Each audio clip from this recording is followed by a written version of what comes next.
بلندیاں تیرے زیر قدم رہیں صدیوں، عروج ختم ہوا کیوں، زوال کیوں آیا۔ ممتاز جبی کو ہم تقریر کے لیے دعوت دینا چاہتے ہیں۔ ان کی تقریر کا عنوان ہے صالح معاشرے کی تشکیل کے لیے خواتین کا کردار۔ پست کو بالا کر دے، دہر میں اسم محمد صلی اللہ علیہ وسلم سے اجالا کر دے۔ نحمدہ و نصلی علی رسولہ الکریم، اما بعد، فاعوذ باللہ من الشیطان الرجیم، بسم اللہ الرحمن الرحیم۔ رب اشرح لی صدری ویسر لی امری واحلل عقدۃ من لسانی یفقہوا قولی۔ استاد محترم، معزز سامعین اور میری پیاری بہنوں، السلام علیکم ورحمۃ اللہ وبرکاتہ۔ میری تقریر کا مضمون ہے صالح معاشرے کی تشکیل کے لیے خواتین کا کردار۔ وجود زن سے ہے تصویر کائنات میں رنگ، وجود زن سے ہے تصویر کائنات میں رنگ، اسی کے ساز سے ہے زندگی کا سوزے دروں، اسی کے ساز سے ہے زندگی کا سوزے دروں۔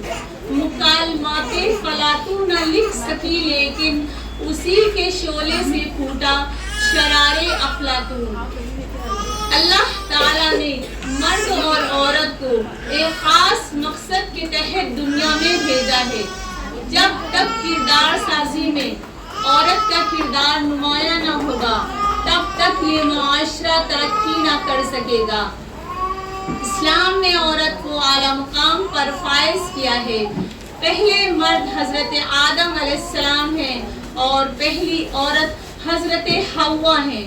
انہی کے ذریعے سے اللہ تعالیٰ نے تمام مرد اور عورتیں پوری دنیا میں پھیلا دیے اور انہیں نعمتیں نوازی جس سے انسان فائدہ اٹھاتا ہے۔ اللہ کی بے شمار مخلوق ہے اور ہر مخلوق اپنا کچھ نہ کچھ کردار رکھتی ہے۔ پھر یہ کیسے ہو سکتا ہے کہ عورت کا کوئی کردار ہی نہ ہو؟ حدیث شریف میں آیا ہے، عورت پھول کی مانند ہے جس سے انسان خوشبو اور راحت حاصل کرتا ہے۔ خاتم النبیین رسول پاک صلی اللہ علیہ وسلم نے فرمایا، مجھے دنیا کی 3 چیزیں محبوب ہیں، ایک صلاۃ، دوسرا خوشبو، تیسرا وجود زن۔ صلاۃ جس سے انسان کو صبر حاصل کرنے کو کہا گیا ہے، خوشبو جس سے راحت اور توانائی محسوس ہوتی ہے، وجود زن، وجود زن کو تسکین کا باعث بتایا گیا ہے۔ اللہ تعالیٰ نے سورہ احزاب کی آیت نمبر 31 میں فرمایا، وَمَن يَقْنُتْ مِنكُنَّ لِلَّهِ وَرَسُولِهِ وَتَعْمَلْ صَالِحًا نُؤْتِهَا أَجْرَهَا مَرَّتَيْنِ وَأَعْتَدْنَا لَهَا رِزْقًا كَرِيمًا۔ وہ عورت جو اللہ اور اس کے رسول کی اطاعت کرے گی اور نیک عمل کرے گی، ہم اس کو دوہرا اجر دیں گے اور ہم نے اس کے لیے بہترین روزی تیار کر رکھی ہے۔ جزیرے عرب میں بیٹیاں بیچی اور خریدی جاتی تھیں، جتنی مرتبہ چاہتے انہیں طلاق دیتے اور جتنی مرتبہ چاہتے ان سے نکاح کرتے۔ اللہ تعالیٰ نے رسول پاک صلی اللہ علیہ وسلم کو بھیجا اور رسول پاک صلی اللہ علیہ وسلم نے انہیں بیٹی کی اہمیت بتائی۔ انہوں نے فرمایا، اے لوگوں، بیٹی کی پیدائش پر شرمندہ ہونے والوں، یہ وہی بیٹی ہے جو تمہیں جنت میں لے جانے کا ذریعہ بن سکتی ہے۔ عورت کو چاہیے کہ وہ اعلیٰ تعلیم حاصل کرے، دین کے میدان کو زیادہ سے زیادہ اپنے آپ کو آگے لائے اور معاشرے میں مثبت کردار کے ساتھ سامنے آئے۔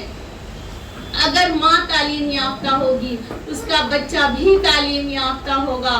ماں نماز اور قرآن اور تلاوت کی پابند ہوگی، اس کا بچہ بھی قرآن اور تلاوت اور نماز کا پابند ہوگا۔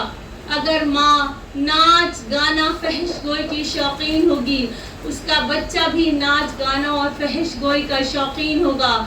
اس لیے ہر عورت کی ذمہ داری ہے کہ جب وہ حاملہ ہو تو اپنے بچے کی اصلاح حمل سے ہی شروع کر دے، کیوں؟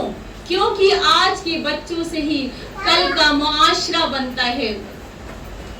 اسلام میں اپنا حصہ ڈالنے والی بے شمار خاتون ہیں، جن میں سے چند کی زندگی کے مختصر سے نمونے آپ کے سامنے پیش کرنا چاہتی ہوں۔ ام المومنین زوجہ رسول پاک صلی اللہ علیہ وسلم حضرت خدیجہ رضی اللہ تعالی عنہا، اسلام قبول کرنے والی پہلی خاتون، کامیاب بزنس وومن، انہوں نے آپ صلی اللہ علیہ وسلم کا اپنی جان اور اپنے مال سے لمحہ لمحہ ساتھ دیا۔ حفصہ بنت سیرین تابعی، محمد بن سیرین کی بہن تھی، انہوں نے 12 سال کی عمر میں قرآن حفظ کیا، ترجمہ اور تفسیر پر انہیں عبور حاصل تھا۔ علماء نے انہیں سیدۃ التابعات، تابعی عورتوں کی سردار کہا ہے۔ زبیدہ بنت جعفر خلیفہ منصور جعفر کی پوتی تھی، ان کی شادی بادشاہ ہارون رشید سے ہوئی۔ عیش و عشرت کی زندگی گزاری ان کے زمانے میں، اور ان کے انتقال کے بعد انہوں نے اپنی ساری دولت مسکین اور غریبوں پہ خرچ کی۔ انہیں خبر پتہ چلی کہ مکہ میں پانی کی کمی ہو گئی ہے، فوراً نہر کھدوا دی، جو آج بھی زبیدہ نہر کے نام سے موجود ہے۔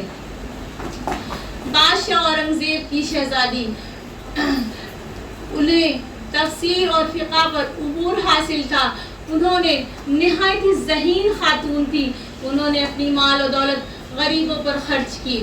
حضرت سمیہ امام احمد بن حنبل کی کنیز تھی، انہی سے تعلیم حاصل کی، اور پیسے کی قلت ہونے کی وجہ سے اپنے گھر کو ہی تعلیم گاہ بنایا اور تمام عورتوں کو تعلیم دینے کا کام کیا کرتی تھی۔